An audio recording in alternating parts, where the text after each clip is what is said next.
Join me in welcoming David Butler, VP Global Design for the Coca-Cola Company, and one of Fast Company's Masters of Design, to the TEDxAtlanta stage.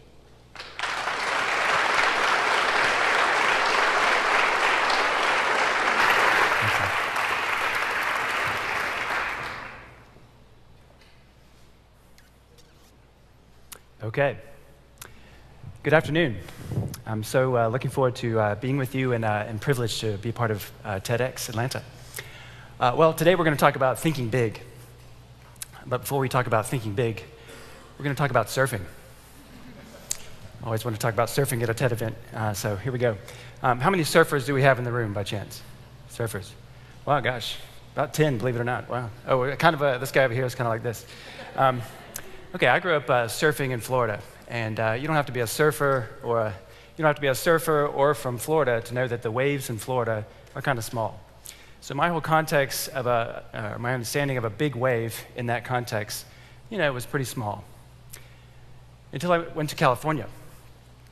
When I went to California, I started surfing larger waves, in fact, big waves, and my whole understanding of what a big wave was shifted. That context shifted my understanding of what a big wave was. And in case you've never ridden a wave or a big wave, it's thrilling. It's sort of fun and scary at the same time. And once you do that, it's hard to find another experience that replicates that. So you kind of get addicted. And to be honest, that's what brought me to Coke. And Todd just mentioned this, but let me give you just a sense of my world with a few numbers. 14 billion dollar brands. We have a lot of brands. 14 of them are billion-dollar brands. One of those is brand Coke, which is roughly $56 to $60 billion brand, a big one. 206 countries. So the Coca-Cola Company is actually a network of companies that are a group of local companies in 206 countries. So 206 countries, more than the UN. 500 brands. So again, Todd mentioned this, about 3,300 products, but 500 brands. So big portfolio. 900,000 employees. So we call it a system, but basically our company and bottling system represents about 1 million people. So a lot of people. 50 million customers. So everyone that sells a Coke, everywhere you buy a Coke is a customer of the Coca-Cola Company. So the interesting part of that is we sell our brands through other people's brands. 50 million brands to be exact. So it gets quite complicated. And then 1.6 billion. 1.6 billion servings a day. What that means is roughly a quarter of the Earth's population drinks something from our company every day. So it's big. And that's the context that I come from, or live with every day.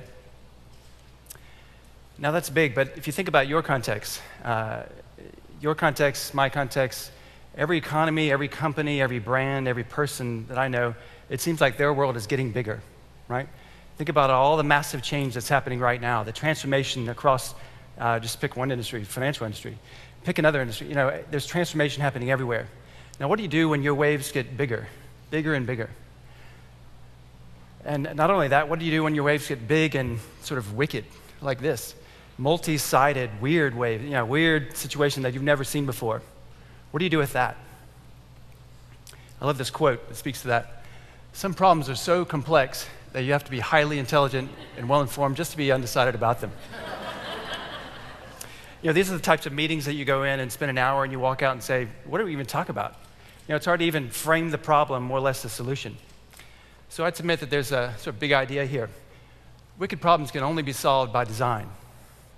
And the funny thing is the two speakers before me talked a lot about design, didn't use the word design, but used holistic problem solving, this concept, and this is what we mean by design. So let me get into that. One of the wicked problems that we're looking at is in our juice portfolio. So inside of Coke, there's a lot of big things. One of the big things is we're the largest juice company on the planet. But however, as the trends are going, we think that we can actually double the size of that business in the next 10 years, or by 2020, which is not quite 10 years. So how do we do that? How do we double that business without doubling the impact that we make on the communities that we operate in at the same time? A wicked problem. Let's look at that. First, from an economic standpoint, it's no surprise to anyone in the room or anywhere that the wealth is shifting from west to east. In fact, there's a prediction that by 2020, there'll be more millionaires in India than there actually are people in Canada and Australia. So, what do we do with that? The economy is shifting to the east. Consumers. Again, 2020, there's a prediction that there'll be roughly a third of the Earth's population will be teenagers. But they're not the type of teenagers that we're used to talking about, especially in a Western context. 90% of those teenagers will be in Indonesia, Africa, Brazil. So a whole different type of teenager that we're looking at. Shoppers. Talked a lot about food a minute ago, and thankfully I'm not talking about that. That was amazing. But I'm not that old, but I remember when you couldn't buy blueberries in the wintertime, right? But now you can buy anything, anytime.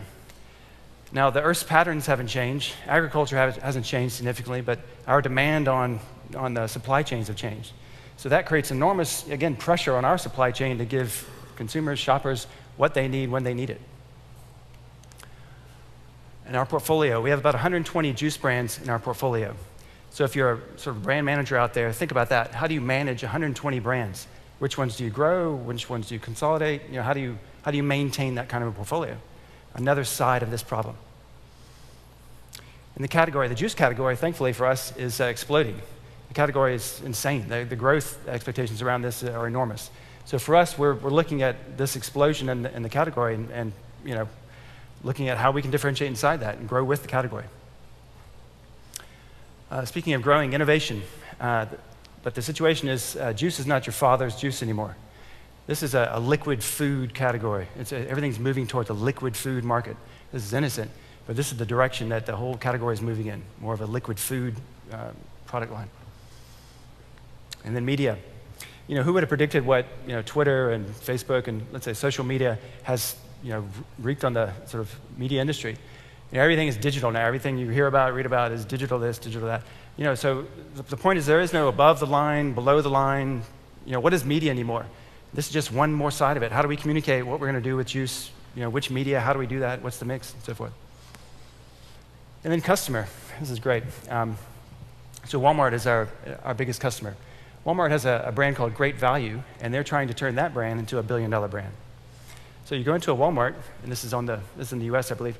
You go into a Walmart, and you see this brand of juice sitting beside our brand of juice. So all of a sudden, Walmart has moved from our biggest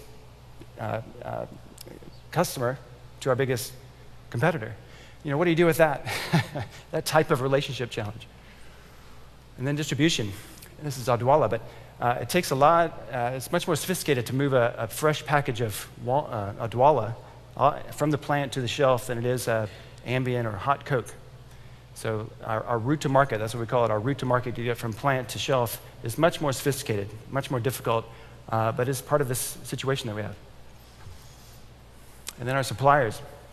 So we've done the math, and we talked a lot about this a minute ago, but we've done the math, and for us to achieve, to double our growth, we need a certain amount of trees, right? We've done the math, and there may or may not be enough trees to supply the pulp, to get to the juice, to get to the pack, to get on the shelf, right? So all of a sudden we're in the sustainable agriculture business. I was just in Brazil lately, or a few weeks ago, with our the largest orange grove in the world, and we're sitting down talking to them about this. If we have these projections for what we want to sell in whatever India, China in the future, we need our suppliers to be a part of that and to grow that, grow at that pace. And then lastly, the bees. I heard a lot about the bees. I didn't know that fact, actually. 1 out of every 3 foods was affected by bees. But again, there's a significant decline in the bee population. Without the bees to pollinate the trees, to get to the pulp, to get to the juice, to get to China, we're not going to hit that double X number, right? So now we're thinking about bees. Now the situation is we can't think in silos anymore. We can't solve problems in silos. So this sort of old way of thinking about consumers and shoppers and portfolio in silos just doesn't work anymore. We have to think horizontally. We have to think holistically. And this is design. This is the skill set that actually allows us to think that way and do that kind of thing. And this is the opportunity. This is actually what we're doing. I'm just going to walk you through a couple of examples. This is a nice PowerPoint version of this. Usually they're a lot more messy. But this is how we can look at the context of what we're looking at. This is actually a brand that we bought about a year ago called Hugo de Valle. in Latin America, but we just recently bought another brand in Russia, Russia's largest juice brand, a couple weeks ago. And this is how we look at it. We look at all the issues around that, all the opportunities around that particular situation to understand the impact and the real opportunities involved with whatever it is, a new package, a new product, a new whatever. So understanding context, fully understanding context, again, horizontally is what the challenge is. Another thing is learning by doing. Fancy way of saying that is prototyping. So prototyping to win, prototyping to learn. But in fact, learning by doing. So this is a product called Limonada that was designed and launched in Spain. This is another one called Pulpy, Orange Pulpy, that was launched in China. Both of these have been wildly successful. So for us, we take these and quickly scale them to multiple countries to see what will work. And again, we're not sure, if you look at our supply chain, we're not sure if we can get all the pulp we need to do that product around the world in 206 countries, but we're going to find out where we can, when we can, and so forth. Same thing with lemons and so forth. So learning by doing. And then designing systems. We design systems, not just solutions. So this is a great example. If you look at this it's a branding system, but if you look at the logo itself, we can, again, use almost drop in any type of logo that we have there, any brand name that we want to leverage around the world. If you look at all the fruit, all the images of the fruit, we didn't shoot a couple fruits, we shot 400, so that we had this library of imagery that we could leverage, depending, again, on our supply chain, innovation. If we decide to, mix apples, orange, grapes, and milk, we can do that quickly, very quickly, and launch that. And again, prototype it, test it, and so forth. So again, designing a system is our approach, and you can see the sort of scale that we are operating in. And then lastly, do more with less. So after we do those things, we look at our whole portfolio of assets. So in this case, these are coolers, and we found simple logic. If we make it cold, you'll likely buy juice a lot faster than you will warm. So anyway, we need more coolers. But we didn't just design a juice cooler. We designed a system that is designed from the inside out. So we designed it to be much more actually HFC-free and much more sustainable in every way, from energy and coolant and so forth. We designed that internal system, and then the branding system, the cladding on the outside, can actually adapt to whatever brand we want to adapt it to and create the experience that we want you to have if you're buying a vitamin water or a juice.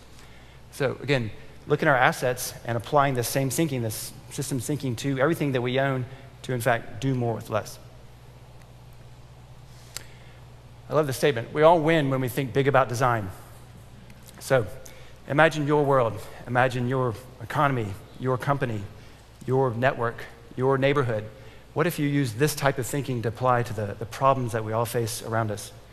This is what we mean by winning by design. Thank you.